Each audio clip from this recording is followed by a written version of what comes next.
The Mind Buzz, now partnered with My Grito Industries.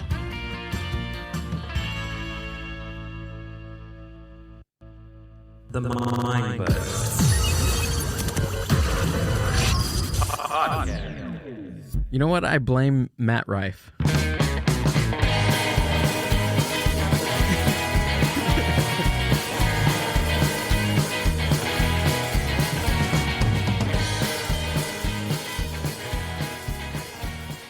What is up, Mind Buzz Universe? Welcome back to another podcast episode of the Mind Buzz. Let's see how this goes.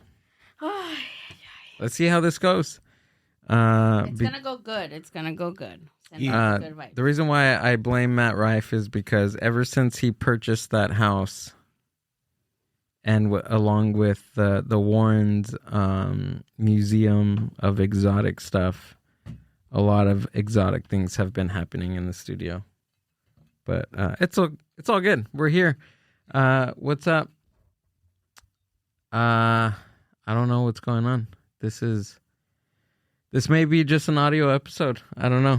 Just keep it going. Keep it going. Yeah. Yeah. Yeah. Just keep going. All right. Dang, that sucks. I know. That sucks. Just That go. sucks. Keep going. Y me peiné y todo. I know. Frank showed up. It's okay. We're still gonna keep going. All right, we're gonna keep going, ladies and gentlemen. If you're watching this on YouTube, thank you. Please follow us on Spotify. And trying to figure out why it looks funny. We're having a little bit technical difficulties. I look funny. It's all good. But we're gonna keep going. Overall, with it's it. gonna be a good episode. I love it. Mhm. Because this next guest that I have, it's been a few years. Let's just give it up for Frank Blanco. Woohoo! Thanks for coming out, dude. Appreciate it. Don't break the camera part two, Frank. Just kidding. Exceeded the weight limit on the camera. What's up, guys? Amber and Gil. Hi. Long What's up, time, Frank? guys. I know. I remember the first time you came to. Yeah, I'll never forget. Yeah, you came. So when we used to shoot the podcast from my living room, in Chino, it was raining that day. Yes. That you showed up, and you showed up in shorts, and some chanclas. SoCal, man. SoCal. Rain or It was shine. like pouring. It was Frank. pouring. Yes. It was pouring, and you were in like full on chanclas. But you know what? I understand you now. I do. I fully 100% understand you because now I am a chancludo. My man. First thing I noticed, Gil. I'm like, Yeah. yes, Gil. Yeah, it's because of you. Yeah. Seriously. Chanclas. It is because I just thought of it. You know, I was like, you know what? I'm gonna get my toes done. I'm gonna get my feet looking good, and they look okay now. They look good enough to where, like, you know, I can sport some chanclas, dude. That's cool. As long as you don't have feet like LeBron, man, you're all right.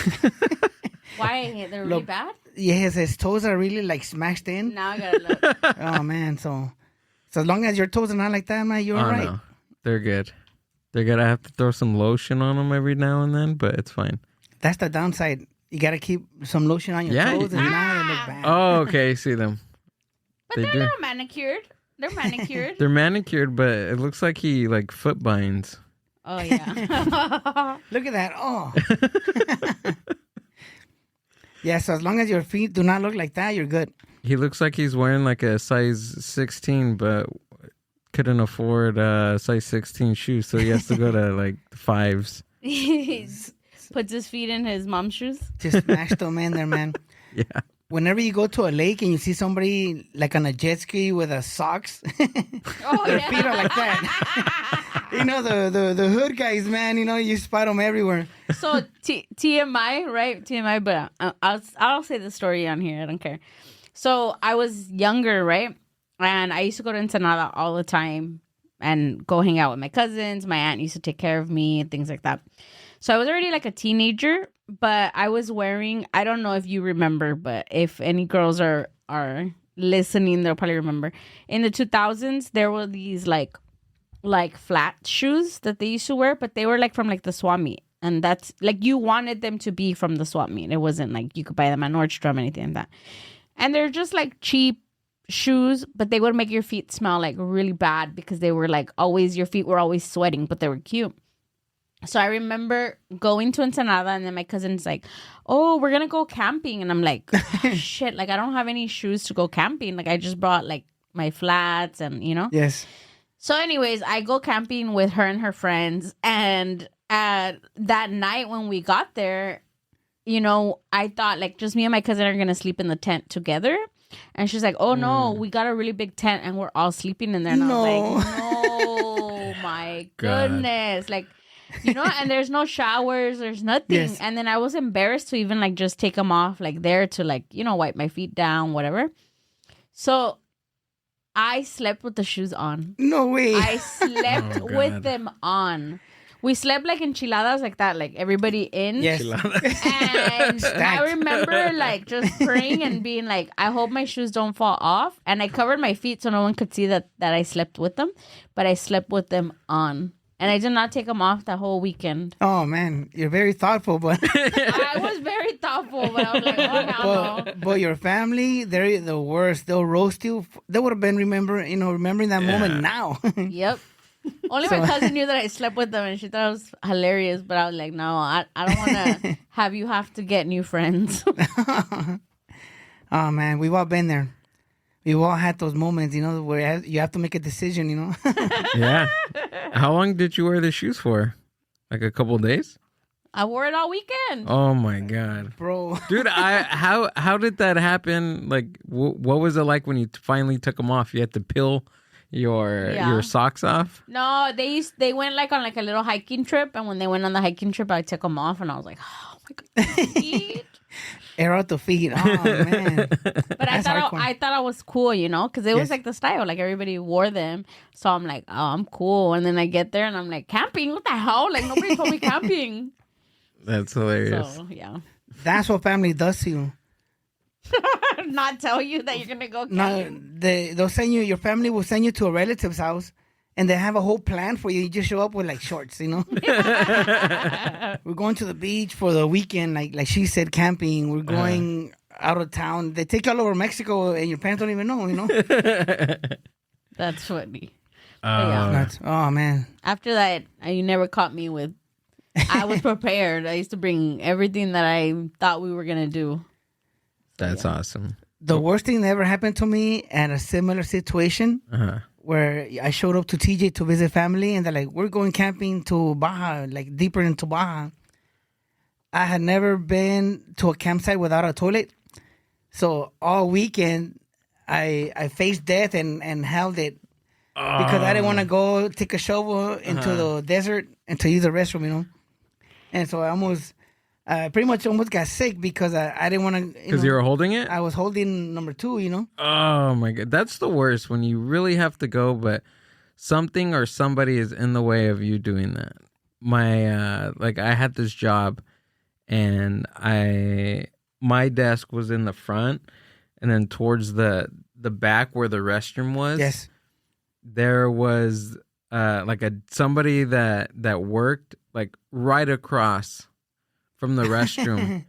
And where the restrooms were, it's like really hot back there. And for him to be back there regardless is like, why are you even here? Like you should be somewhere else, right? Yes. And then on top of that, I have to hold me going number 2 because he's like less than 5 feet away from the toilet. That's awful. So even if I would want to go, I'd be sitting. We would be like literally like I'll be on the toilet like right here, right? Yes. And he's like standing like right there. Of course, there's a wall. Yes, but right here, man. but like you know, like when you go, like you do like a courtesy flush won't work for something like that. Not that close. Anything at work too, if they don't like you, man, they're gonna tell everybody how many times you flushed. When you open the door, if it reeked, yeah, they're not gonna let you off the hook, bro. They're not gonna let you off the hook. You know what, Frank? But I think I've gotten to the point where I don't care anymore. No more? I just don't care.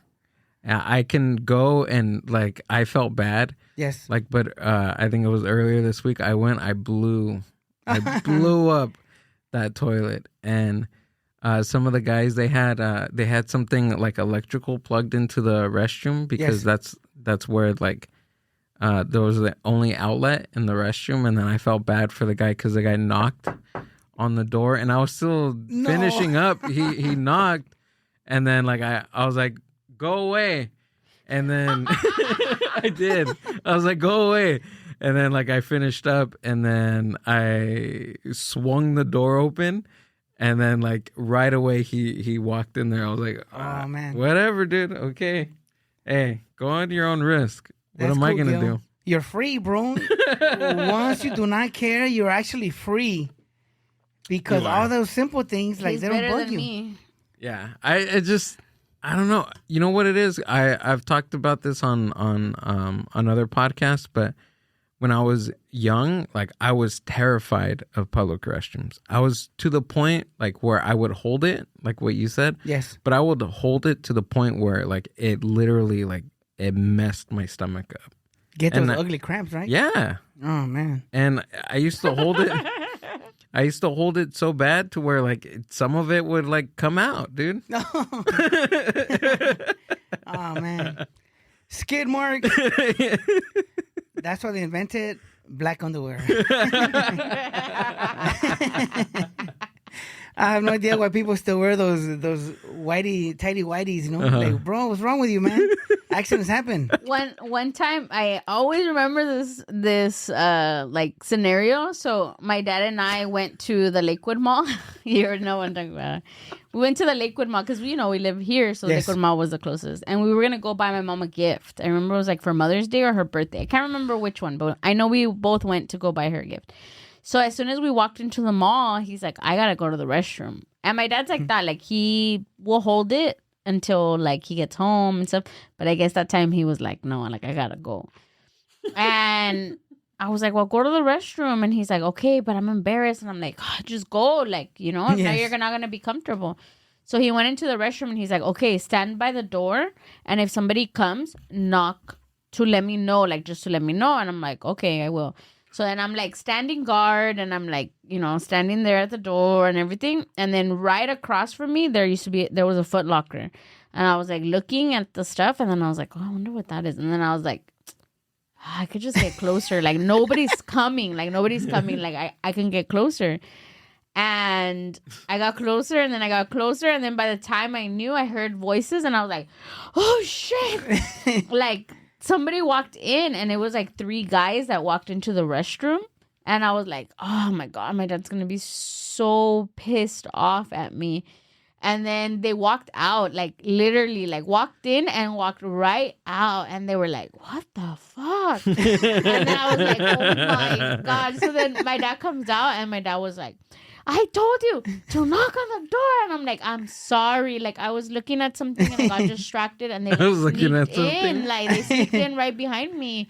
And I was like, what happened? And then he says that they walked in and they were like, fuck, it fucking stinks in here. Oh, man. And that they were like, there was 3 of them, so that they were going at it. And then my dad says that he like lifted his feet. He was sitting on the toilet and he lifted his feet so that later in the mall they wouldn't be able to be like, that was the man that fucking stank up the restroom. That's it. Hey, man, older guys, they got a different kind of smell, I'll admit it, I have old coworkers, man, and your eyes get all watery when you go in there. So I'm like, ooh. You know where I got the philosophy of like not caring about that stuff? An old job I used to work at. My desk was like, I was kind of like the front person, like when you go into the office, kind of like where the reception was. Like that's where I sat. There was a GM that worked in the building, and he didn't he didn't care at all. Like he would walk past me, go in there, blow it up. I would hear him. Like he was forcing it. It was like a sport. Oh man. It was like a sport for him to like it was like a sport. Like he wanted to like make it loud and he wanted everybody to hear it. And he'd walk out leave the door wide open and just walk past me, smile at me, give me a wink, and then go back into his office. But from that on, I was like, you know what? I got to be like that.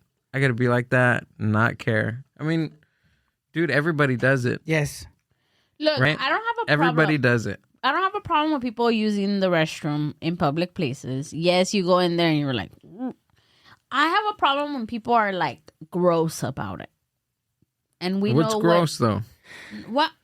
I don't want to turn this whole episode into a freaking Well, it's not. caca episode. Is it cleanliness? Like I've gone into the toilet several times I've seen, and it looks like it's just like they can't like. I wish people could see me, but they can't like go, and then as soon as they drop their pants, it like sprays out like sticky bomb. Yeah, like, it just like sprays everywhere, or there's poop in places that you're just like, how the hell did it get up there? Like, what are you doing? That's what I'm saying. Like, okay, use a restroom. If you made a mess a little bit, get up, wipe it down with the toilet paper. I've seen that. I'm just like, I've seen that. When I ran the Pasadena half marathon, there's a long line to use the porta potties, and this kid ran up and he's holding his stomach, making faces. I'm like, go ahead, man, go ahead in front of me, and he did one of those. I think he stood on top of the toilet. Because the whole back wall, it was just... And I had to go... I was only doing number one, but it reeked so bad. And I'm like, I can't believe I let that kid in front of me, man. I regretted that. Oh, man. I mean, I think some people are germaphobe or something. Yeah. Where they just don't want to make contact with anything. But he hit the wall down, I'm like, oh. It was just bad, man. So Never again. You ran a half marathon? Yes. Between... 2016, 2017, and 2018. Each year I ran a half marathon and the LA marathon. Really? How far is the... Well, half marathon is 13.1. 13.1, and the full marathon is 26.2. Right. So I was in better shape. Really? And, when I hit my 40s, all of a sudden, in my bucket list came into focus, like, I said at 40s, you said? Yeah, I was in my 40s, like 44 maybe when I started. Okay. And when I all of a sudden, when I was young, I said I would do a marathon. Never done a marathon, so I did the marathons. Then that's why ultimately I came back to stand-up comedy, because all that stuff it came to focus, and like I felt like I'm cheating myself, or I'm lying to myself, something about it. So I started doing a bunch of like stuff out of my bucket list, What do you think it was at 40? What did you say, 45? Yeah, like 40. Yeah, 44, 45. What do you think it was that like pushed you to do stuff like that? Up to that point, I think it was comfort. Yeah, because you finally hit a comfort zone where like your finances are done, or like cake, whatever. I don't know how do you want to describe it. I mean, everybody has bills, right? Yeah, but they're so minute. And everything's like, it becomes a cycle of like comfort, I guess. Yeah. And you start realizing, wait a minute, like, this can't be it. This can't be life, Like, life goes on. Like, why are we here? Like, what's the purpose? And then, of course, started like going back to like high school, junior college, where like I made this list of all the stuff I have to do. Like right now, I still got to go run with the Bulls in Spain, So one of these years, I'm gonna go run and get mauled, We're going to see Frank on the... My wife, she's very supportive. She tells me, okay, I want you to double your life insurance and then go. It just passed because someone that I know went out there. I think it's between July 8th and 15th, something like that, for a week. To run with the Bulls? Pamplona, Spain. Pamplona, Spain. And I don't know, I haven't checked the statistics this year, but the year before, only one person died. Oh. So the numbers are in your favor. So one person out of how many people? Oh, man. Thousands. Can you pull up a video? I want to see this. Pamplona bull riding? No, running with the bulls. Yes, you're running with the bulls. You run in front of them and they guide them towards the... How do you run in front of a bull? You're going to see right now. You're going to see, yes. And my concern is the streets look like the cobblestone or even bricks. Yeah, I would have fell. So it's not even. It's not like it's a track, Okay. So if you slip or something, you're gonna get rolled. That's it. So I'm not a hero. I'm not gonna try to beat the bulls to the bull ring. But I do want to run. But like you could run with them a little bit. Oh, yes, okay. and So then that's out, it right there. Tap out to the side, you know. Yeah. Yeah. Like I'm not a hero, but I just want to. Oh, that's not too bad. That's not too bad at all. Not at all. You know, it's bad if you're a guy that wants to run right in front of him. Yeah, if you want to go in front of him, sure, but... And I'm sure the bulls are just like, come on, dude, let me get through. Yeah. Like, they're not like, you know, really being that out for blood, you know? Yeah. So the year before last, I think one person got a horn and like an... Oh, okay. Look at that guy. Oh, my... But it looked like he tripped. Oh. So a bull hit a guy on the... Oh. A bull horned that guy on an artery or something, and he bled to death, you know? So that's the only way you get killed, you know? I mean, other than that... So they got him all the way to the bullfighting ring. Yeah. And then, you know, so they do that every day. Do they still kill them? I think they stopped, right? Ooh, I think Mexico stopped, but... They kill him after? Yes, because they bring a matador and they fight the bulls. And at the end, part of the thing was to kill him, you know? Oh, at the end? So that's part of like the show or whatever? Yes, when you fight a bull, the matadores. Yeah. So they stick all those things on there and intricate precision, supposedly, till they bleed out and they die, you know? Then it sticks. Yeah, it's been like a lot of years, like hundreds of years, right? It's like so it's like a traditional thing. Cultural thing. So that's one of the things I have not done because it's way over there. But you know, I did the marathons, a bunch of dumb stuff, you know. But also, that's not dumb. That's pretty cool. Well, it was dumb because I just out of the blue, like I'm gonna do a marathon. I said I would do it, so I'm gonna do it. And my first one was like almost 9 hours, you know, because I didn't train properly. Yeah. But once you're there, there's so many people running that are like fatter than you, that look way more out of shape than you. Then that's motivation, you know. Yeah. So I was like, okay, I'm not gonna let that guy beat me, you know. That's how I felt. Frank saw running behind the 100-year-old viejito. He's like, yeah. I saw a viejito with a walker. Yeah. So I'm telling you, there's so many people out there that they have it in them to do the whole marathon. So once you're there, like, okay, let's do it. This year I did a 5K. Yes. And it was fun. Like, it was really cool. Like the whole I trained for like about a month. Yes. Like a couple weeks I trained. I cuz it was right here in Paramount. And the weeks leading up to it, I would go around where they were going to have the 5K. I did it a couple times, timed myself, did timing myself each and every time, making sure that I was getting better and just getting my endurance up. It was a lot of fun. The community is awesome, right? It was cool. Like everybody just pushing each other forward. Yeah. Cheering you on. I mean, that's what, at least sports, because I've done a lot of organized cycling events and the running ones, and like everybody just pushing each other forward, man. I really love that part, you know? Well, I didn't really talk to anybody, but... You know what I always got? Like, it's positive, but somebody, you know, I have thick skin because of my relatives. Sure. But people will come up to me, ándale, gordito, go. Really? And you're like, okay, cool, you know, but like my relatives are worse, you know. My relatives are the worst. You see Frank just doing the half marathon all crying? Hey, so fat. Hey, in Mexico we have this bull. What's that? This oh, yeah. That looks so Have you cool. seen that? I've seen the videos. It's super funny, man. Pero mira, gatela. Jesus. But they look like they didn't know that was gonna happen. You're just chilling right there doing some chismeando and when video was popular in the 1900s. I don't know if you guys remember. They used to sell these videotapes of bullfighting when people would get killed, like in Mexico and all that. No. They'll put like a skull every time somebody would get killed. Really? And a lot of these guys are like drinking tecates, and they'll go in there with fight a bull out of the blue, and you know, of course, or ride a bull, and then we get killed. What? But those tapes were popular at the swap meet, you know. Those are the black market ones? The black market ones, yes. Oh, It was very entertaining. It was similar to that, like people are drinking, and then they just go inside a bull ring and like try to ride the bull or outrun it inside. Like, man. Did you ever drink in your days, Frank? Drink? Yeah. A lot, yes. Yeah? Course. I've never done any drugs, but I've drank a lot. Yeah? I don't know.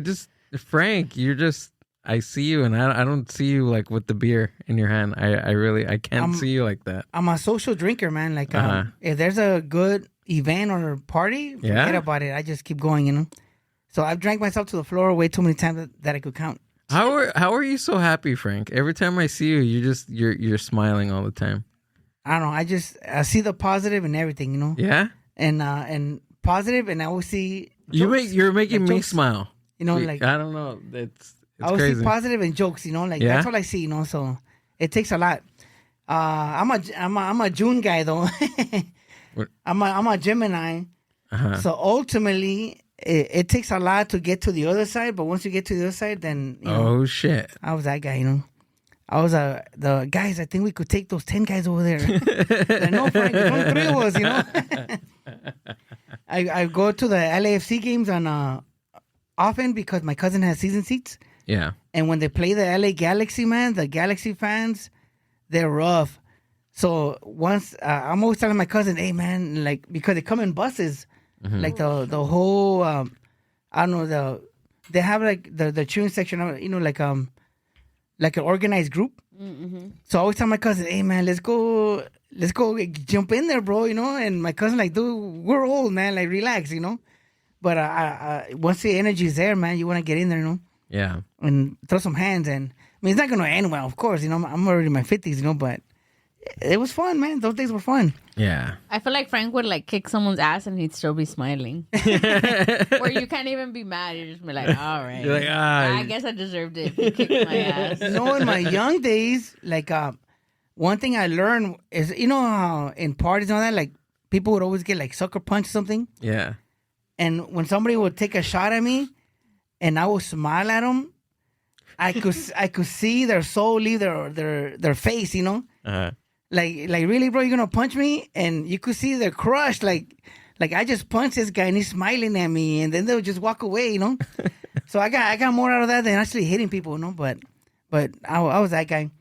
Into the mosh pit concerts, Rage Against the Machines, man. Like forget about it. Oh, you've been to one of their shows? Yes. Really? Best concert ever.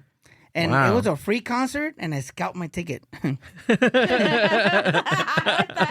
Yes, because I was already working nights with my employer, so I didn't have time to go get in line to get a free ticket. It was at El Camino College, and I scalped my ticket. I just tagged along with my friends, and best concert ever.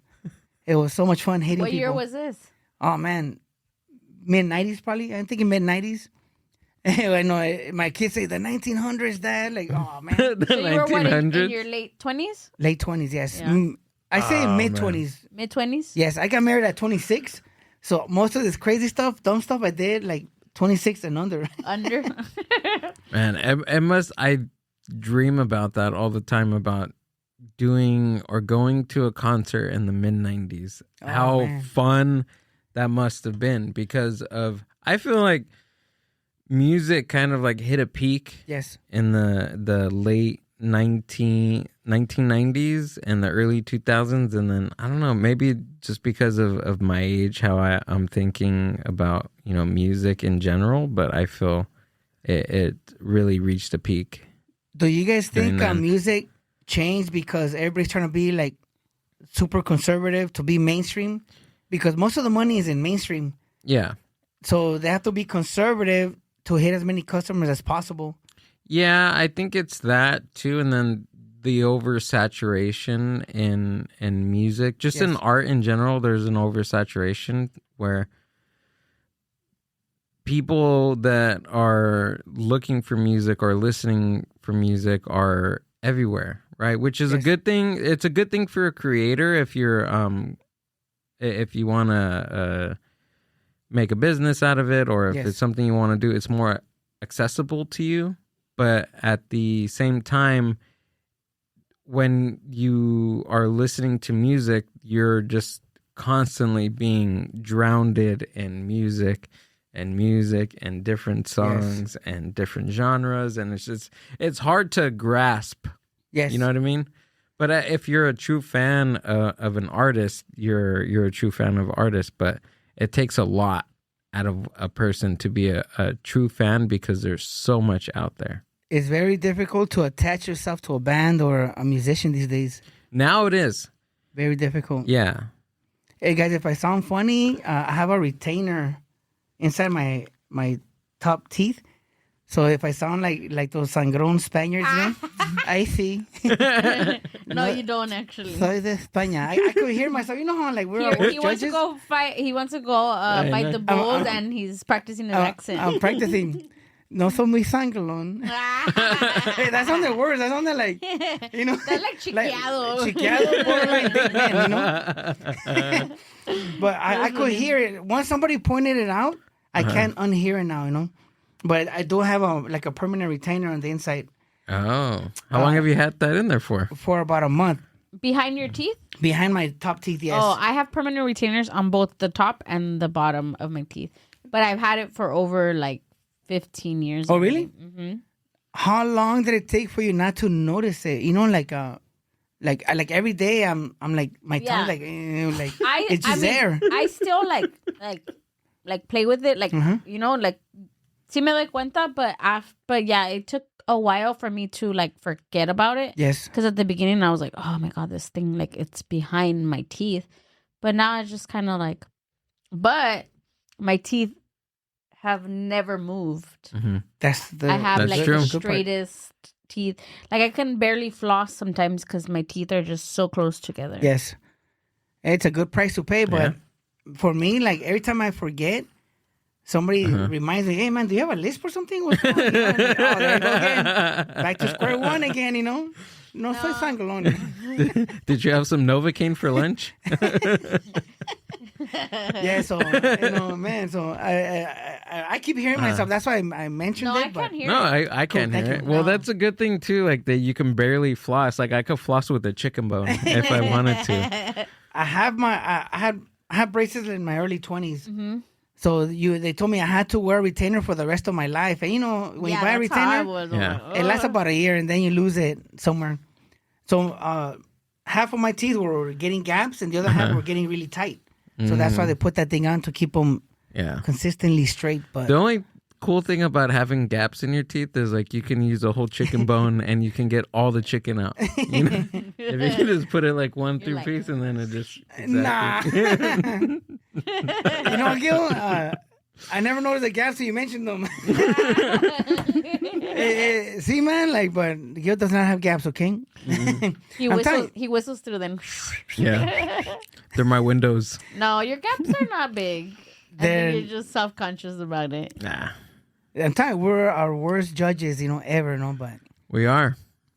really We are. I mean, it takes me so long to. We were talking about comedy before Yes. we hit record, and about like I have this premise of a joke that I've just been thinking about over and over, even before I even started writing it. Like I'm just going over it in my head for like this past week, and just today I don't have it with me, but what I've been doing now is usually I write like premises or jokes and stuff in my phone.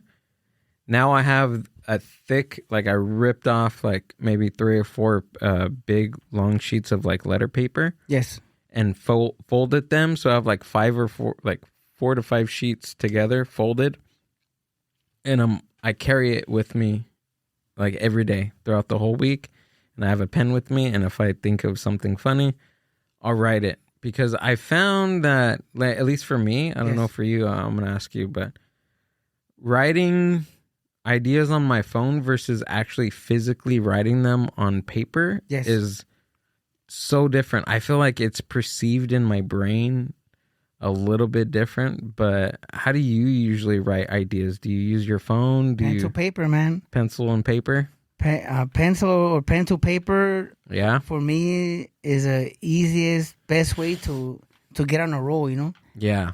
Sometimes I write until my hand cramps, you know? Dude, I'm getting the same way. And people have told me, like, oh, do audio notes, on your phone, and I can't. I could say my idea or type it on my phone or say it and record it, Yeah.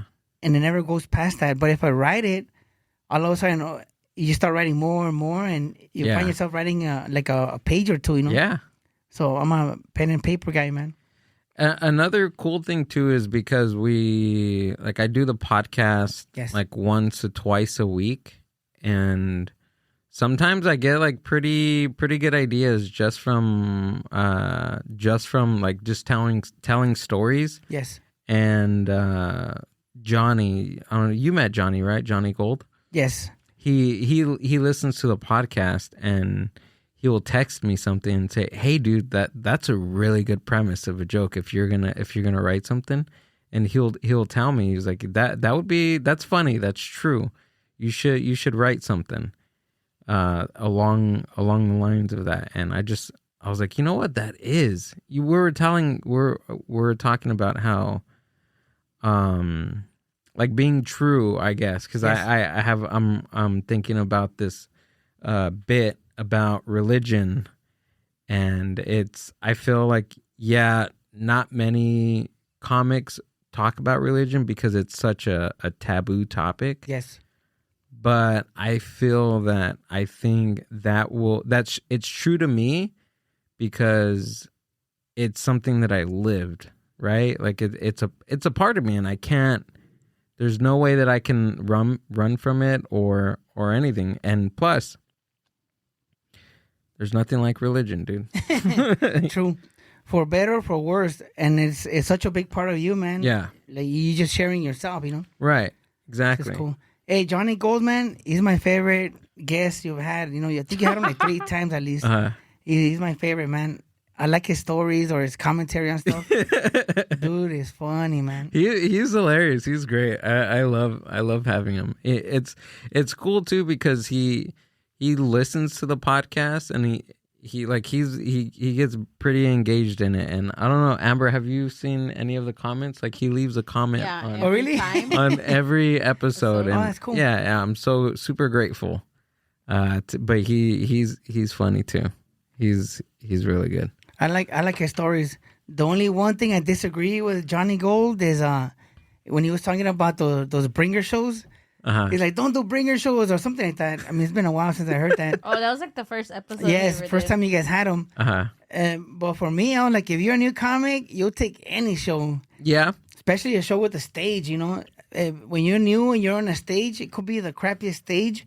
It's just awesome. You think you made it already. Like here we go. I'm gonna be famous by next week. It's a pretty good it's a good start. It's a good step. Yes. When you're new, yes. you bring up a good point. When you are new, it's stage time. Sure, you have to. You feel like the stress of harassing all your relatives, right? Friends, or coercing your significant other to go to your show. But yeah, it's stage time. It's time for you to practice now. But if you're doing bringer shows well in 20 years and 25 years, then maybe you have to reassess your hobby, reassess your persona. And yeah. Well, I don't know. I think you have to reassess like after 10 or something, because they say like 10 years, right? 10 years for a comic to really find themselves. I think so. 10 years, but I believe, maybe because I'm slacking, I believe we all have our own timeline, Yeah. Like you have your own timeline, and the way life is happening to you right now is dictating your timeline. So, that's what I believe in. No, that's true. But I'm hopefully not using it as a scapegoat. No, because I think if you, based on your own timeline, your own strengths, your own weaknesses, your opportunities. Yes. And I just heard this on like several podcasts with like the bigger podcasts and people that are putting out specials on HBO and stuff, that the business right now is so different, right? Yes. Comedy is it's changing, but the business aspect has changed significantly in the past 10 years. Yes. From what I heard, right? And just how somebody comes up. Because like now do you know who Mark Maron is? Mark Maron. No. I just started, like, he just came out with the new special, and he's all over Tony Hinchcliffe and Joe Rogan. Like he's not agreeing with what's going on in the comedy scene in Austin. Yes. And it's, I mean, I don't know, because I'm just observing like what's going on and being such a new comic and listening to all that stuff and just observing. It's I can only imagine doing stand-up for so long and seeing like the difference the culture is shifting. Yes. The art of it, but it's just fascinating just to know that we're doing something, we're in it to where it can change, like from year to year. You change, the money changes. I hope I never become the money guy. Like, I've had comics that, I'm always asking comics questions. Yeah. And a lot of the older comics that either travel or I don't know what, journey comics, the guys that open up for like big acts all the time. Okay. They'll tell me like, oh, this is the minimum that I get paid, and they have to pay me. And because for me right now, like, comedy is just an amazing thing to get up there and do jokes. So I hope I never lose that part, and have to have money sign behind it. You know what I mean? Like I hope money never gets more interesting than the comedy for me.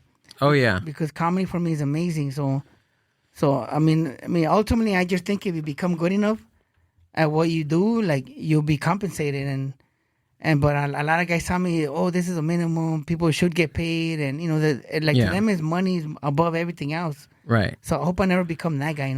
I think it's also too, like, why do you stand up? Why do stand up comedy? Yes. You know what I mean? Like, there's so many people's different whys. Like, why I do it. I'm not saying for me personally, but I'm just saying, like, in general, okay, I want to get famous. Yes. I want to live the rich life. I want to be rich and famous and have all these cars. Oh, I want everybody to know who I am.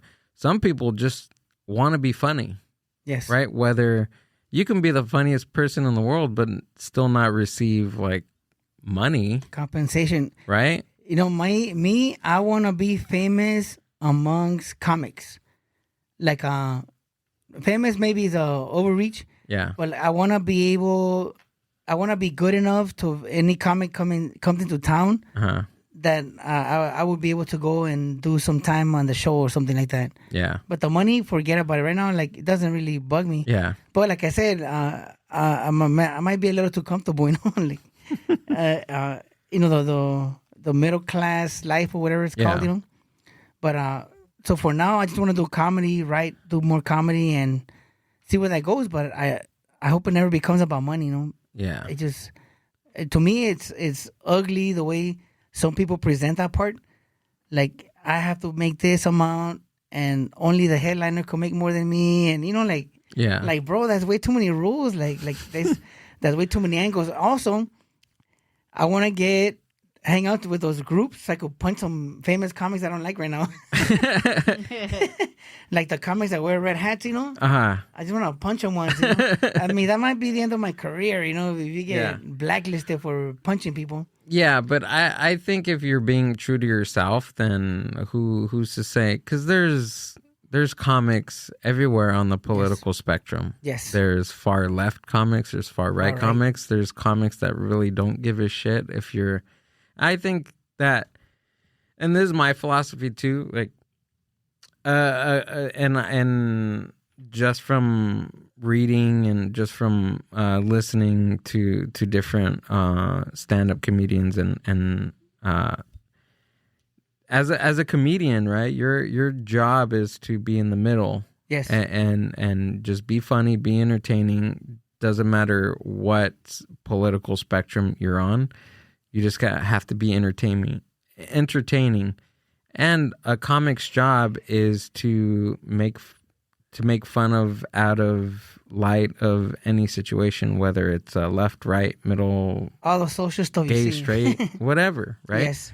Commentary on social or political issues that are going on. It's our job to point stuff out. Yeah. A lot of times, And sometimes Democrats do dumb shit. no, for sure. Everybody. Republicans do dumb shit.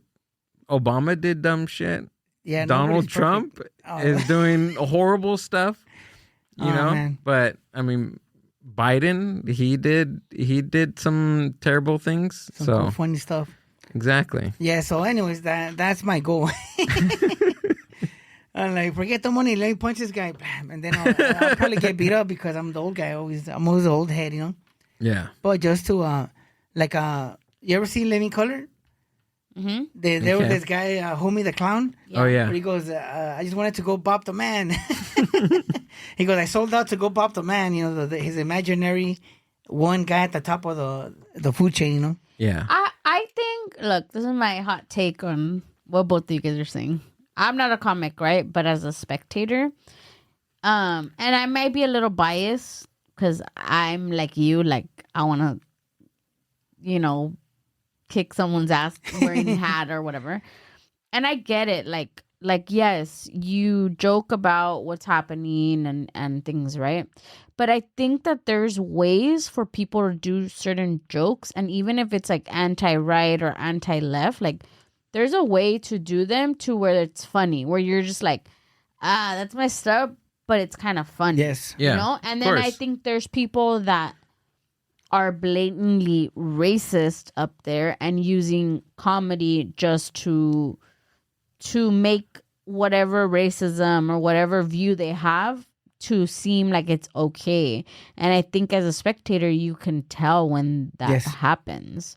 So I think it's just the way that jokes are made and the way that they're being delivered to your audience where you're just like, okay, like, all right, whatever. But yeah, that's my hot take on it because I think sometimes it is too soon for certain things or the crowd that maybe you're performing to is like, maybe you shouldn't do that joke here because this community has just been affected by it or something like that. Like that's what I think. Yeah, that all comes with the experience, bombing, doing the wrong thing all the time, over and over. it takes, from what Amber is saying, is like it takes experience for you to learn how to read a room, to learn how to switch up your material once you get to a show, how to assess different situations, timing's a huge part of comedy.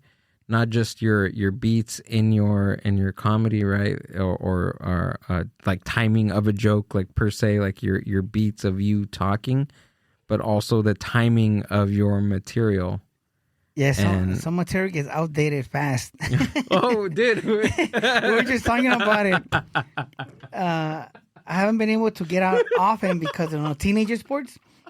And I wrote an inauguration joke, the beginning of the year, and I had to use it. I used it like 2 weeks ago, 3 weeks ago. Oh my God. And because I had it and I was so proud of it. And I'm like, you know what? I'm going to do it right now. But it's so outdated. It's ridiculous. But it's one of those, like, it was very outdated. Some people got it. It's cool. But it was just the timing, like Gil said, it is way off. Yeah, but I mean, it still works, right? It still works. You could still squeeze that in there somewhere. I got a few people roll their eyes, because they're like, oh, here we go again, that subject, Uh-huh. But for me, when I wrote it, I was so proud that I go, I gotta use this one way or the other, and I just throw it out there. Yeah, why not? It worked. That was cool. When you write a lot, you're so proud, it's like a baby, Mm-hmm. You write a joke, you say it, like it works pretty much. Well, Gilbert still says that there's a joke that works, and he says, my girlfriend just moved in, and we've been living together for 2 years already. Yeah. Hey, well, They don't know. They don't know. That's what I'm saying. Like, they don't know. Yes. Mm-hmm. I mean, yours, they know that it, but was- still, you know, it's like, it's a joke. 6-7 months ago, yes. But so one of those, like you said, man, Yeah. timing and stuff getting outdated fast, you know. Yeah. And especially now that things are just happening every day and there's something new all the time, it's so hard to go from one idea to the other because you like you writing a inauguration joke and then a week later something crazier happens. yeah. You know? Like I'm pretty sure people are like still like polishing up like some Palisade jokes and Yes. they're like, oh, I finally got it. And then they say it and they're like, Yeah, like everybody, like, oh Yeah. man, really? Especially if it's like a touchy subject, Amber, like you said. right. You start getting people rolling their eyes, like, oh, here we go again with this subject, you know, because it's so touchy to a lot of people, you know. Yeah. But yes, man, that's the art form of comedy, you know, Yeah. blending old with new, and I don't know, not going too deep into some subjects, you know. Right. Yeah. And I think that's the art of it. That's the fun part is dancing and just finding your persona and your I guess your point of view Yes. with that subject, and then knowing that. I think that's the fun part too, is like knowing, okay, what am I really saying about this joke, right? Yes. I think when because I talk a lot about this on the podcast, but I'm like a super nerd, dude. When like reading and writing comedy, like I'm like right now I'm hyper focused in a few books on writing, Yes. to where I read cover to cover and I'm kind of like just finding like what works out for me. I don't know if it's not stopping me, but somehow kind of like halting me a little bit from writing, but I am always learning. That's the best part. On certain aspects and kind of cherry picking what works and what's not working for me. Yes. Like I haven't been up in, what was the last show that I did? Like a few weeks ago, right? Like 2 weeks ago. Couple weeks ago. But I'm writing every day. That's I smart. am writing every day. I'm talking to comedians all the time. I'm watching specials. I'm trying to still put myself in the atmosphere Yes. of comedy. Of course, it's not, there's no substitute for getting up on stage, which is, I'm not saying that it's a substitute, but I'm taking this time in kind of like this period and just chilling out, experiencing life, and then also writing too. I wrote a year before getting on Yes. stage. So My did I. favorite part is writing. That's just it's one of my favorite parts. Hey, man, when you read a book, do you take notes on the book? I have what I do. I have sticky notes. Yes. I write on the sticky note and I put it on the page. I've given people books, and they're like, "Bro, you wrote all kinds of notes on it." Like, everybody, you know, if we could read the same book, Yeah. and you could get a different idea from the book than I. Mm-hmm. So my friends, I mean, like you can't write on a book and give it to somebody because you're putting your ideas onto them with the book. You know, Right. you're kind of guiding them. Like they're supposed to read the book and get their own ideas from the book. But I mean, it's just a habit, man. I want to remember things. Yeah. So I write a note like between the lines or on the side and the white. Oh, you do? area. Yes, I'm that guy. I'm that guy. But when I give it away, they're like, "Dude, you trashed the book," you know. I'm like, just helping you out, bro. You know, guidance. But I do that a lot when I read a book, Uh-huh. like, especially when you find those little things that connect with you. Yeah. I either underline it and write a note under it, or rewrite it how it fits to me. You know, Yeah. like, and so I do that a lot, man. Frank's not allowed at any of the libraries in Los Angeles. The librarians they see you walking into the library and they're like, "Oh no, this They guy check his again." pockets. Yeah, It's like when you would buy a used book, you know. Remember how sometimes I had a lot of notes. You're like, yeah, you score, you know, because that means you would do less work. But I mean, you're kind of using their ideas, but it kind of like, you know, it helps you out a lot. Yeah. What I write Post-it notes and then I stick them to the page of that, or I like highlight. Yes. I highlight like sentences. Oh, that's cool. Yeah, same thing. So that's it right there. Or like underline them. Yeah, like something that connected with you, you know, like just. And if you lose a page, you have to read like a few chapters to find it again. You know, I hate that.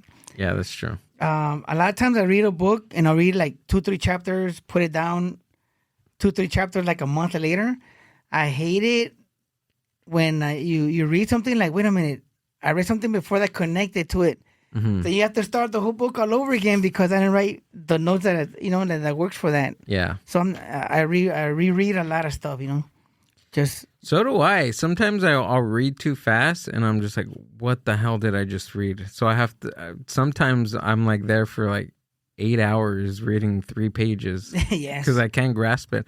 Literally, I thought that there was something wrong with me. I thought there was something wrong with my brain because I would read a page and I wouldn't grasp what I read on the page. Like, what is that? What is that? ADD? Is it? I don't know, but it happens to me too. So I think maybe you have way too many things on your mind on the to-do list. I don't know. But I mean, it happens to me where I have to reread it. Yeah, because you're thinking of something else at the same time. Mm-hmm. Yes. I've even like read a book where I'm reading, but I'm not even reading because I'm thinking of something else. Yeah. That's why I like audiobooks. Audiobooks are cool. Mm-hmm. But what I really love is audiobooks and having like the same book in physical form and like following. It feels like I'm in school again. When they used to put the tape in of the book. Oh, that's pretty cool, man. You remember that? But I've never done that actually myself. No? Yeah, it's good. It's like audiobook at night, you know, when I'm driving, and then I'll read the book later. Yeah, it's super. I feel like you're more engaged to it. Of course, it's kind of psycho. It's like it's ridiculous to have 2 books, like audio and physical. But first of all, there's nothing like a physical book. Yes. I feel that I like the most recent book I read on Rodney Dangerfield. It's his audio biography. Oh, really? Yeah, it's awesome. And you can't find it on audiobook. There's no audiobook version. It's not on YouTube. It's not on Audible. You can't find it anywhere in audio version. So I had to, if I wanted to read it, or if anybody wanted to read it, you have to get the physical book and read it yourself. So I got it, and I feel like I connected with him a little bit more reading the physical book. And that was kind of cool too, because I would read it and I would like read it in his voice. Oh, okay, you know what I mean? Cool. And the cool thing about that book is like every few paragraphs he'll put in one of his jokes. Oh man, I gotta get that book. Yeah. Hey man, when you listen to an audiobook and then read the book, are you emulating the voice in your head like as you're reading it? Yeah. And the tones and their pace and everything. Exactly. So I catch myself doing that all the time. You know? Yeah. I think it's really cool. Like, there's nothing cooler when the actual person reads the book, like the autobiography ones. Which one's the one that we listened to? Tremendous. Joey Coco Diaz. Yeah. His audio biography. Cool. Yes. He's naturally a good storyteller. Yes. But when he read his biography, like to a person and you're listening to it, it's so good. Oh man. Tremendous. That's another book I gotta get. Yeah. Norm Macdonald, his crazy story book. It's not really an I don't know. You know, his comedy was amazing. You can't really like. It's an autobiography, but he begins to tell a story, but he has his own like comedy in there, and Yes. you don't know if it's like you can't separate like what's real and what's not real in the book. It's just it's almost like he's on stage, huh? yeah. You know, people on stage are telling a story, like Yeah. how much of that is precise to the Right. story, and how much they just jabbing the jokes, you know? So That's cool. imagine that, and he's reading the book to you. Like Norm Macdonald is reading his biography book, and it's hilarious. It's super good. That's cool, man. I gotta make a list here. Yeah, dude. I would for a long even now, like I said, I'm on this like weird path of just immersing myself in written comedy materials. Yes. I feel like I'm just new all over again because I'm a nerd when it comes in general. I love reading. I love Yes. learning stuff. And when it really clicked with me and I was like thinking, holy crap, like I love comedy. There's books out there. There's comedians that have written books, and it just opened up a wide range of other things to get into. Like a galaxy, man. Exactly. There's so much stuff out there. Yeah, because it's not just the stand-up. It's not just like podcasts. Yes. It's books and essays and just different writing. I've always loved writing in general. Yes. The comedian guys like Joey Coco Diaz, I like his story and his comedy, but since I can't relate to a lot of that lifestyle, Mm-hmm. it's very difficult for me to connect. But you know, I told you before. I think the last time I was with you that Ronnie Dangerfield, I connect with him because he was older when he's doing comedy. I connected with twitchy comedians because I'm always all hyper and twitchy, So I'm not of those connect with race people, connect people that either have similar stories or Right. or just anything I could connect with, Yeah, that's a good point because I've always thought about that. I've always thought about me liking certain stand-ups, and I've always noticed that they're not the same race as me. They're not the same age as me.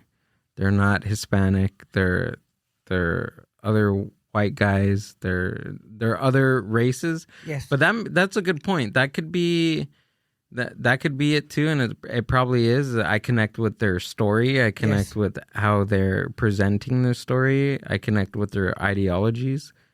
Bill Hicks is one of my favorite all-time stand-ups, and I connect with him because he talks about psychedelics and like JFK assassination. Yeah. He talks about the government. Like that's all the stuff that I like talking about, or I like listening to. Yes, that's cool, man. Yeah. And a lot of comedians or even friends, they tell me like when they go to the movies, they want to see themselves there. And I mean, I'll never understand that aspect of it, or at least that angle, because I grew up around sports. So I always look for people that have, like I was telling you, similar stories or similar upbringing, no matter what part of the country they're in. So I never see that. I always tell my friends, like, look for the person whose story relates to you or habits. Like one example I tell people, the show Friends. You guys seen the show Friends, right? I tell them, that show Friends, I don't know what you see, but I see a rapper. Phoebe's Mexican because she had a lot of jobs, Ross is Ross because he's cheap with money, and the girl's a Karen and the other girl's a dingy girl, and like those are characters you have on your everyday life. But if you're looking to see yourself as a mirror, you're never gonna see it, Yeah. And so for that reason, I was telling them like the show Friends has every kind of person there is there, but just the color doesn't match, Yeah. There's every kind of person there, So that's how I am. Like I always look for people I relate to in story, Single parent. I mean, I was single parent because my mom married a few times. I was like, yeah, single parent. I'm like, I don't want to get into my mom's story, See, so So you relate to people like that, a lot of people in sports, in art, in comedy, Yeah. So yeah, like look for people's stories that I relate to you. I like seeing people, like how you say, right? Like seeing representation or knowing and yeah, there's times that people say like, oh well, life's not like that. Life is full of, all these other people, and you need to know how to, interact with them and all that. And it's true, yes, I get that. And we just have to be respectful to everybody and different cultures, different this, that. But why not keep true to who you are and what you feel comfortable and seen with, right? But my rebuttal to the whole like being seen on TV, like I want to see representation.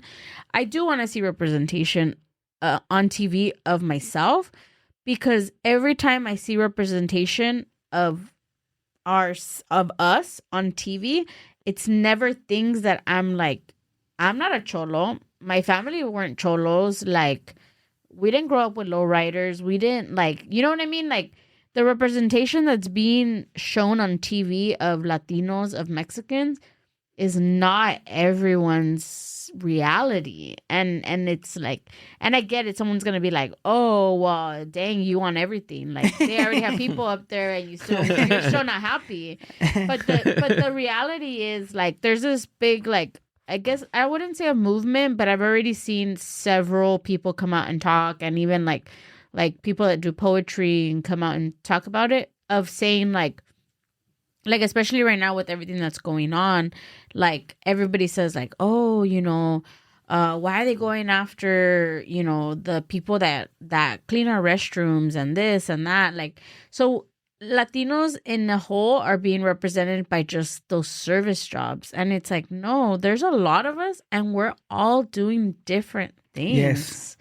And like comedy, like you guys are comedians, like I, dabbled into owning business and like things like that. Like, so I don't know where I'm going with this, but what I'm trying to say is like, sometimes the representation that is out there is not. It kind of hurts the corazón. Yeah, I'm just like. I can't tell you how much it hurts. Like, it feels like somebody punched you in the gut.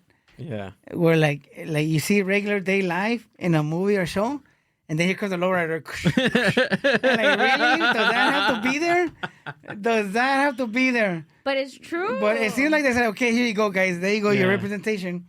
But like you say, it's not all like that. I grew up in, East LA Heights. Mm-hmm. And again, my family was not a lowrider family or, Raider fan family, you know. But we lived surrounded. It's a whole community. So, that part bugs me a lot, man. Like we're not all into gangs and stuff like that. That's true. Even though, every time my wife irons my clothes, she does these crazy lines. I'm really taking thoughts of my wife, but I know. I'm like, what? Walking like a gingerbread. I cut up my car seats with these lines, bro. But yeah. So there's all kinds of representation, but for right now, like that's all we're getting, But are we gonna take it? Yes, but do we want it to change? Of course. Is it hard to include everybody? Yes, it's hard to include everybody. It is, but it isn't. Like, just give us normal roles. Like, I don't know, make someone a teacher, make someone a business owner. Like, it has to be like, if they put you as a business owner, you're a business owner of a taco shop. But you're, or you own a taco shop. Or you were in prison for 10 years and then turned your life around and then now you own a business. Like, and now you make horchata or something. Yeah, it's just like from our end though, one thing I hated, a lot of the people in high school that went out to like 6 schools, like USC, Berkeley, I hated how they all came back and became teachers. I'm like, bro, like leave, like leave, like you don't have to stay here, like leave the hood, like thank you for thinking of the children, but we'll leave the children, the teachers for the Cal State LA people, like if you like you have so much potential, go into the world and show them like that we're not all just here. You said all those other all the people in all the jobs, you know. Hey, I'm a UPS guy. Like, we're not all like this. We don't not deliver packages. We're not, you know. And but yes, like we have a lot of talented, gifted people in arts, in academics, and everything. But a lot of people, whether it's their need to help, I don't know. I can't speak for them. But I remember telling people like, leave, you know, get out of the hood and go show the world what you got. Yeah. And I think it. Sorry, I didn't mean to cut you off, but I think that you do in some way feel like you owe it to your community to come back and be some kind of like, I don't want to say savior, but be someone that they needed when they were in school. Oh yes. Like us when we put the business. And my sister's like, oh, I want to put the business in Paramount. And I was like, why? Like, what the heck? Like, let's go somewhere else. Let's go to Long Beach. Let's go out somewhere else. And she's like, no. And I for a long time, we went back and forth. And I couldn't, because I was just like, why? Why are you going to put it here? Like, you know? And she was like, Amber, like, just think of ourselves as young kids where we had nowhere to go hang out. There was nothing like this. We had to go out to downtown LA. We went to Long Beach. We went to other cities that weren't our own to be able to experience something cool, something fun, something nice. And it wasn't until she said that it dawned on me where I was like, you know what? You're right. Like, we need to start in our communities in order to make our communities better. So that's why I think that maybe a lot of these people leave and they get educated, but then they feel like I need to come back into my community and put my education and my worth back into the community that saw me grow up. That's the only thing that I can think of, but I get exactly what you're saying. Yes. One of my childhood friends, he's a middle school teacher. So a lot of these kids is very difficult. He says he struggles getting into the kids' heads that they could do anything they want in their life, because he seems that he thinks the kids think they have to stay there, or like you said, get those jobs. And so my friend says he uses his own experience to tell him, like, look, I'm a teacher, and I came with you where you came from. You know, same life, same neighborhood, but I'm here teaching, and it shows you could go to college and you could do whatever you want. But he said he struggled getting the kids' mentality to change, you know.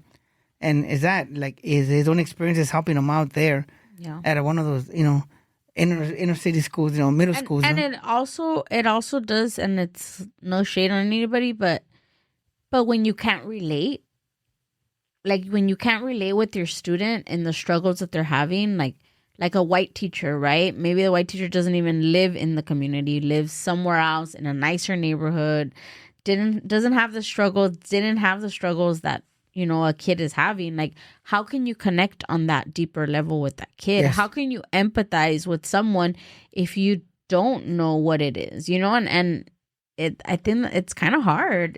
It's hard to do that. Yes, middle school and elementary, I could see it, because once you're in high school, you have to produce. I mean, I don't know how much teachers baby kids, but I remember I had this teacher. He told me, like, if you don't type out this end of the school year report, you're not going to get anything higher than a D. And I had to go get buy a typewriter at a yard sale, you know, to type out the report. But it was one of those sink or swim kind of teachers, you know. Yeah. So I'm glad there was that kind of teachers at that school that didn't baby us. But it was already, like I said, it was already high school, no. But elementary and middle school, I could see where that part comes into play, where like they gotta see some of themselves in you to listen to you, and like I don't know, do something else other than follow the neighborhood code, you know. Yeah. Neighborhood code of work, and or, you know, the lowrider guys. Yeah. The lowriders. Yeah, and I'm not a fan of those guys, because since I play sports, that was my life, playing sports and fighting these guys, you know. Playing sports and... Oh, that was you in school? Yes, from middle school, ninth grade on, all I did was play sports, go to school, and fight off the gangs, you know, the drug dealers, the gangs, all that. Because all that, you know how appealing it is, the gang stuff? And the ninth grade, drug dealers will pick us up at middle school in limos. Oh, sure. and they had beer and all that stuff in the cars, but they're recruiting workers, Whoa. So I remember that from middle school, how they would come and, hey, let's go, because they were from the same block. So we would jump in the limos and have the windows down, and everybody's drinking beer in front of the middle school, stuck in traffic, But that's the inner city stuff.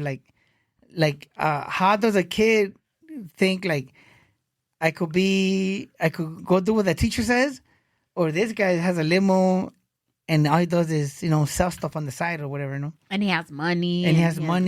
Yeah. And those guys have other stuff. Yeah, the instant gratification of not. I think that's the hard part too, because when you're growing up, you want that specific type of lifestyle like now versus being patient and working for it. And I'm pretty sure it was pretty hard.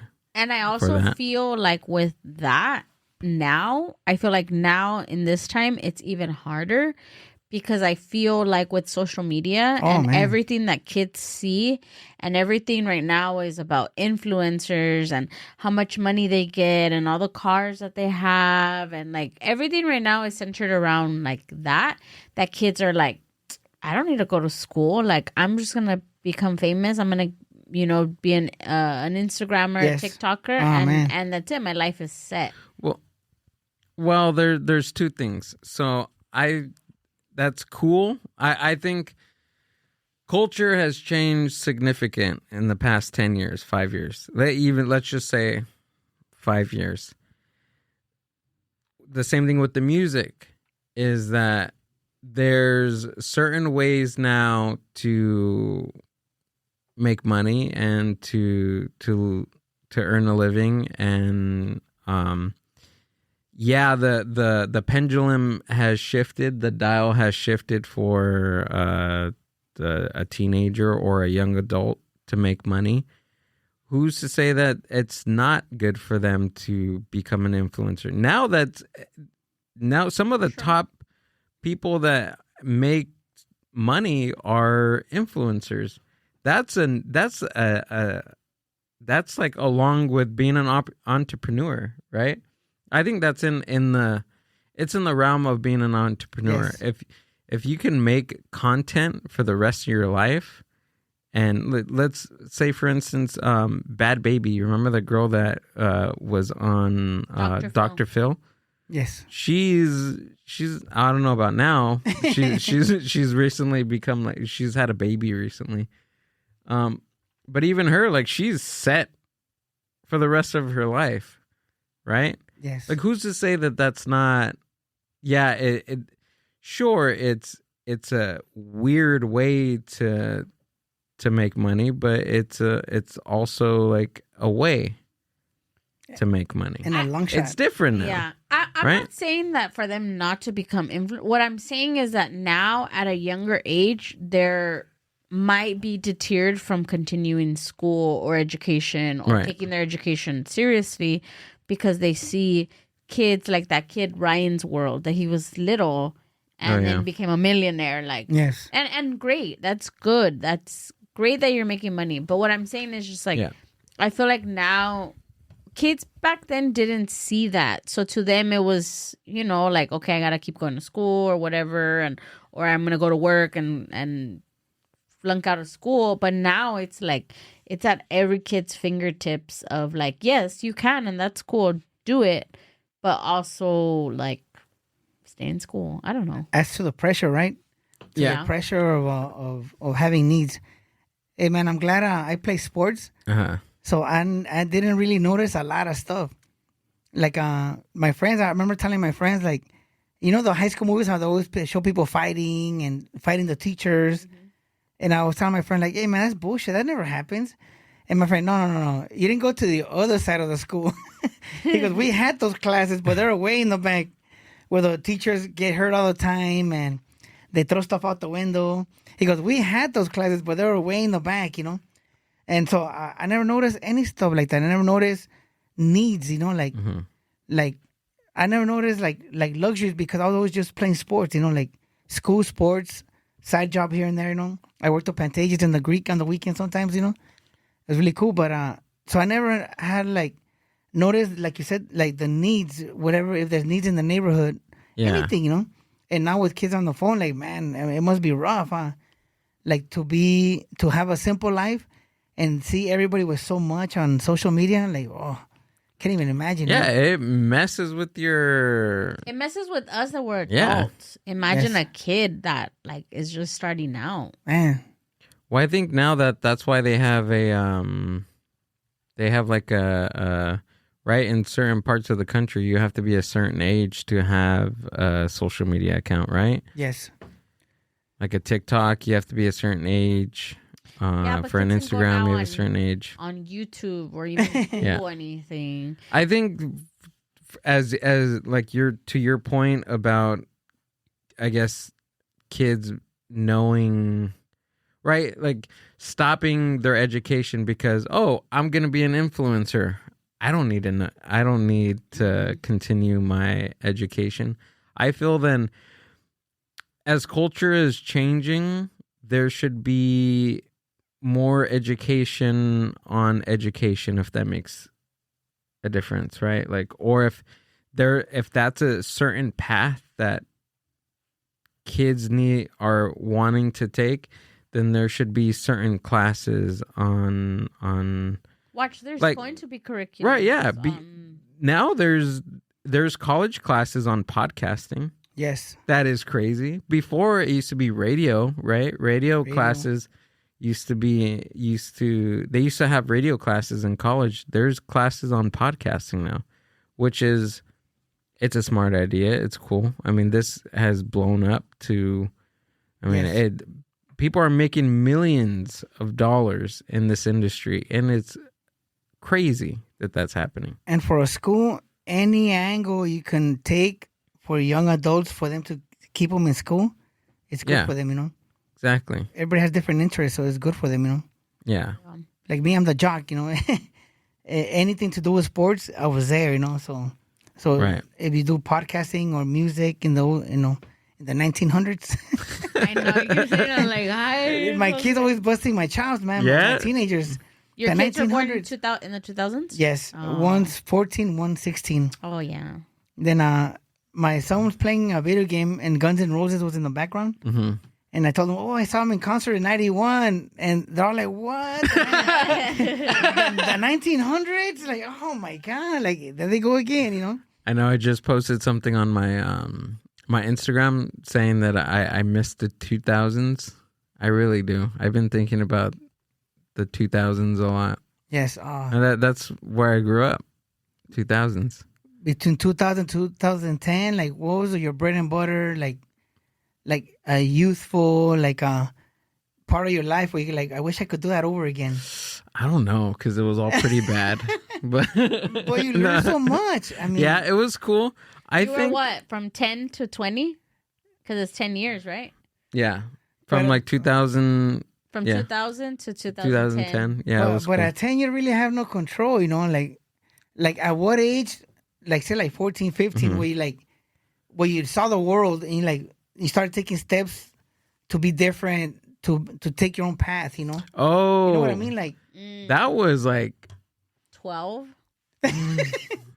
I was like kind of young. Yeah, I was like 16, 17 years old. I think the first time that I read Siddhartha, which is, I read this, it's a book about Siddhartha Gautama Buddha. Yes. It was essentially a book about Buddha that I read in my senior year in high school in an English class. After I read that book, I was just like, holy crap, there's that. It's essentially, it's about the Buddha, right? Yes. That one right there. He's given, I'll give you the short version. He's a prince. He's been given wealth and fame for all of his life. He's about like 14 years old at this time. He goes out, his handler takes him out to the village, and the village, like he sees like a poor person. He's never seen a poor person in his life. He asks the handler, like, what is this? Oh, that's a poor person. And then another few days, he goes out to the village. He sees an old person. Like, oh, like what? Oh, that person's like old. And then he sees, I can't remember, but there was a third person. I think the third person was like crippled or had something wrong with him. And he asks his handler, like, what's going on with this person? That person's like crippled, like there. So throughout his whole time, like just seeing the real world, he knows that people are suffering, and that's life. All life is suffering based on what his view was on the world. And he didn't know what suffering was. So given all this money and fame and fortune for the rest of his life, he didn't want it because he felt like he wanted to be like I guess a normal person or whatever from the story. So he goes out and he suffers for the rest of his life, and then he gets enlightened sitting on the oak tree and whatever have you. But the moral of the story, I just thought it was so powerful that somebody can, even though it was a story, I know it was a story, but just hearing that story, I've never, like him being surprised at there's a person suffering in the world. Yes. Like opened my eyes, because I never viewed a person getting everything that I've ever wanting suffering. You know what I mean? Yes. Like it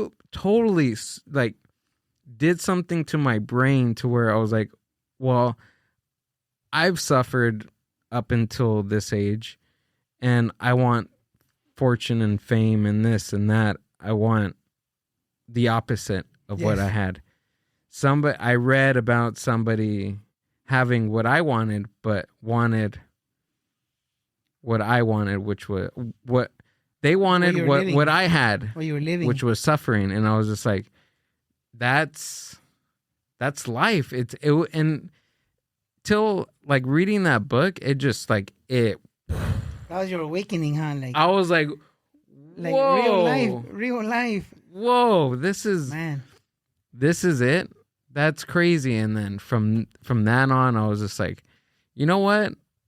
Like I need to chill. Like I was so upset. Because I was 17 years old. There are a lot of things going on, you know, like you're a teenager, you're about to be an adult, you're about to, you know, get pushed into the real world. You, like for me, I kind of grew up a little bit, you know, quicker than most kids in my age group, and I was just like, I was just in this weird little thing. And then after reading that book, just it really opened my eyes to even the teachings of Buddha about how things naturally evolve, things change over time, things are going to change no matter what. If you're sad now, if you're mad now, or whatever emotion you're feeling at this exact moment, it's transitory, which means it transitions. It's ever changing. Things change all the time. Like the world changes no matter whether you're happy or sad. Yes. The world moves on. It's going to move on, and it's going to change. Like you're not going to be sad all the time. Just like you're not going to be mad all the time. You're not going to be happy all the time. It's just things are the way they are, and it's your viewpoint on how you see them. You know what I mean? That's really good, man. Yeah. And that's really good. Learning that at that age, like even though I learned it years ago, right? Even though I learned it years ago, I still have to like trick myself into thinking about that, because life goes on, life's you, and sometimes you just gotta think like, okay, well, all right, we gotta roll with the punches. We gotta roll with the punches, because life is gonna happen no matter what. Like life doesn't give a shit, dude. Yes, life doesn't care. For me, though, like middle, say like 21 through 25, that was my shaft of the past thing. Because, like you said, I used to believe in Murphy's Law, but I used to call it Frankie's Law. Because I was like, here goes, everything's happening to me again. And then once I realized something like that, like things happen to everybody, but if you keep saying it, you're gonna invite it more, So then from there on in, like everything like went to the positive, and life got easy, and we actually from there started planning for the future, like I had like shark teeth, and I went and got braces, well, yeah, because you had like teeth everywhere on top of teeth, and and like I got braces, and my friend like, dude, like you already like 21 or whatever. I'm like, You could floss with chicken bones. not even that. It was like, I don't know, it was like mesh, You were like a labu. Yeah, Right, like that one right there. like that, it was crazy. And working out, like I had left sports, so you know how when you're on your own, and like I discovered fast food, I discovered a lot of stuff, and of course I was like super fat, like 350 or something. So I had to go back to the basics, like the positivity. The Murphy's Law doesn't apply to me; it applies to everybody, not just me. It's crazy, man. So from there on in, and Murphy's Law is, for somebody that doesn't know, is whatever can happen will happen. Right? Yeah. So, and it's crazy. So a bunch of like little sign things started happening too. Like I was on my way to the optometrist. A lot of these moments that happened to me in my life that I remember. I was on the 105, going to my optometrist, and my car started backfiring. I had a 66 Mustang. So anybody familiar with old cars, they mess up a lot. So I start cussing at my car like full, like screaming like, damn you, this here we go again. And just as I'm screaming at the dashboard of my car, cars go around me speeding and they crash. So now they dodge me, right? They dodge me, they crash. So now I'm going like 20 miles an hour because my car's not going any faster, right? But I'm trembling because the freeway stopped because of the big old pileup that happened around me. Yeah. So that's where I started like thinking like things happen to you, but also for you, So I had a lot of those little moments. Yeah, I got to my optometrist, and dude, why are you trembling? I'm like, man, you only saw what I just saw right now, It's crazy.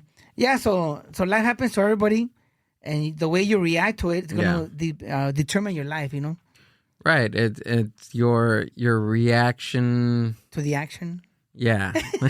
Well, no, it's they say you respond to certain things and you react to certain ways. No, that's what it is. So okay, it's how you respond to a situation versus reacting. You want to always respond to a certain situation. And then also too, just like your perspective on certain things, on why something happens or why there is a situation.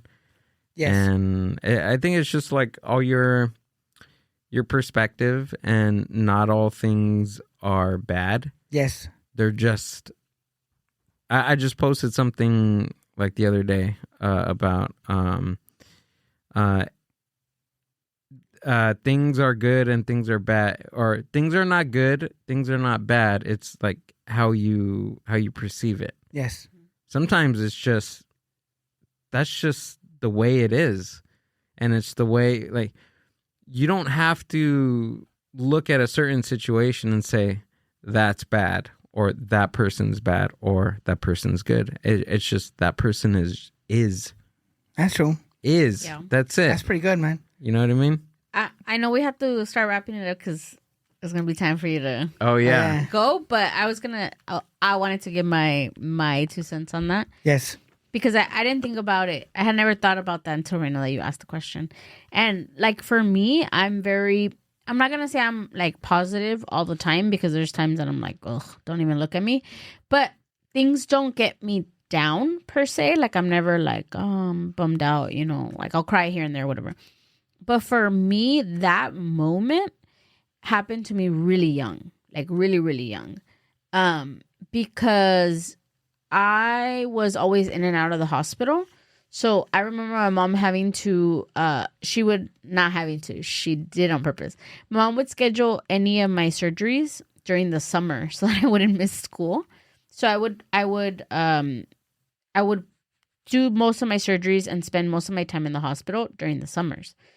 And I always remember, like as a kid, like I always used to tell my mom, don't lie to me. Don't lie to me. Is it going to hurt? What are they going to do? Like, I wanted to know step by step from the moment I arrived to the hospital to the moment I came out, what was going to happen. And my mom never lied to me, right? She always told me, it's going to hurt. You're going to be in pain. You're going to this. And I used to be like, okay. So anyways, I always remember thinking like, man, like, why do I have to do this? Like, why can't I just enjoy my summers? Why can't I be like other kids and just like be out there, And I used to beat myself up, about it a little bit. And then I remember going to the hospital where they had transferred me to. So when I got a little older, they transferred me to, it's called Shriners Hospital right there in LA. And I remember there, whenever like you were done with your operation and you were like healing, they would put you in a room. And that room had about like 4 to 6 patients, just depending on how busy it was. And I remember seeing other kids and being like, damn, like I am nowhere near and I'm not suffering nowhere near that you are. And yet you're like happy and doing things and everything. And I'm over here like, like, oh, why is this happening to me? And mine was like, I'm not going to say it was minor because it wasn't minor, but that was my aha moment where I'm just like, we're all kids and none of us deserve to have this, but it's just, it is what it is. Like, yes. And when you're a kid, like you shouldn't be having those thoughts, right? Of like, why do I deserve this? Am I a bad person because this happened? Like you just shouldn't. And I remember just thinking like, I'm a kid, like stop worrying. Like, there's other kids out there that are worse. There's other kids that are suffering and just like enjoy it. And I think after that, to me, I was just like, I don't want to say like grateful, but I was grateful. But I also just like seeing so much that it just kind of like it's life, like ni modo, like it just happens and you just got to go. And there's going to be times that things are good for you and there's going to be times that things are bad, but oh well, like you just got to laugh and you got to go with it and push through with it.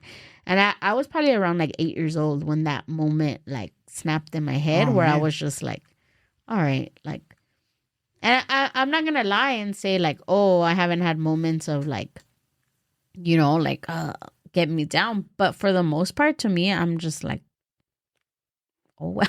Man, you're a tough kid at 8 years old, you had that. Yeah. That real world moment, Yeah. And that's what I'm saying. Like, it happened to me very, very early on in my life. And what did you feel at that moment? Like that it's just life. Like, bad things happen or things that we think are bad happen to everybody. Things don't skip out on people. You can be a child, you can be an adult, you can be the best person in life, you can be the worst person in life. It's just things happen and it's like that, like you said, it's the way that you handle the situation and that's it. Like, a lot of these kids, I'm telling you, it was like really, really bad. Like I remember this one kid had like probably 80% of his body fully burned. Oh. Yeah, like really, really bad. And he was like 6 years old. But every morning he would get up because they had like different activities and he wanted to be there. Like he couldn't do the activities, but he wanted to go and like be there. And I was just like, dang, like, yeah. So it's crazy. It's not to make anybody feel bad or be like, oh, I need to be appreciative of my life because I don't believe in that you have to be appreciative 100% of the time. You can feel your emotions. Yes. But it's just giving you perspective that things just happen. And it is what it is. No, in that moment, I'm telling you, like, those moments when they happen, you always remember them, huh? You'll never forget. Cool. Yeah, that and then the first time I seen a Raider fan. I was like, shit, my life can be a lot worse. with the Super Bowl shirt for the following season. Frank, dude, I love hanging out with you, man. I know you gotta go, man. But thank you for having me, Gil. Appreciate you guys, man. We gotta have you all the time, dude. Tell us where we can find you and what you got coming up, brother. Just look me up on Instagram and right now my kids sports our season finally ended. Nice. Our 8-month season, So I'm gonna be out there, man. Just follow me on Instagram. Yes. Frank Blanco Comedy. I switched it. Oh. Yes. I had a guy kind of like coached me through some Instagram stuff. Yeah. So he goes, Blanquillos, man, nobody's gonna find you, bro. Oh, Give it that's up right. already, you know. That's right. Yeah, That's it's right. kinda For hard. a long time. Yeah, so he forced me to change it to Frank Blanco comedy, and he did some videos for me and everything. Oh, nice. Heck yeah, dude. So yeah, so look me up on Instagram, and I'm gonna be out there, guys. Just keep an eye out. Frank is very funny. You should go see him at his next show that he's done, the Laugh Factory. You've opened up for Alfred Robles. He gets around. So He gets around. So that sounds. Chico fácil. I know. Just kidding. It's like that, huh? Like, Hey, you gotta say what it is. Cico fácil. Chico fácil. he's a chancla model, everything, dude. Let us know if you guys want a feet cam. No, I'm just kidding. We do the chancla feet cam right now. Oh, we should, huh? Even both of us. Right there. You inspired me. Thanks, guys. Thank you for having me. No, dude, this was amazing, man. I love hanging out with you, dude. We gotta go out to a open mic and hang out and stuff. So I'm ready, man. My calendar is right. Excuse me, my thing got in the way again. My calendar is wide open for a whole month right now. Let's do this, bro. yeah, our open mic's gonna be back pretty soon, next couple weeks. Okay, too. I'm looking forward to it, man. So, let's see. The song is extra long. I'm so glad that the video started working. So Yeah, it just kind of hiccuped a little. yeah, That's cool. we're good. Sorry. I got nothing coming up. Keep watching the Bro, podcast. No, and The follow Mind you on Buzz. IG, man. You're always on the move, bro. See you guys later. Thanks for listening to the Mind Buzz podcast. Subscribe to the Mind Buzz YouTube channel and watch full podcast episodes. Keep up with the hosts, guests, and upcoming events by following the Mind Buzz on Instagram @the Mind Buzz. See you on the next one.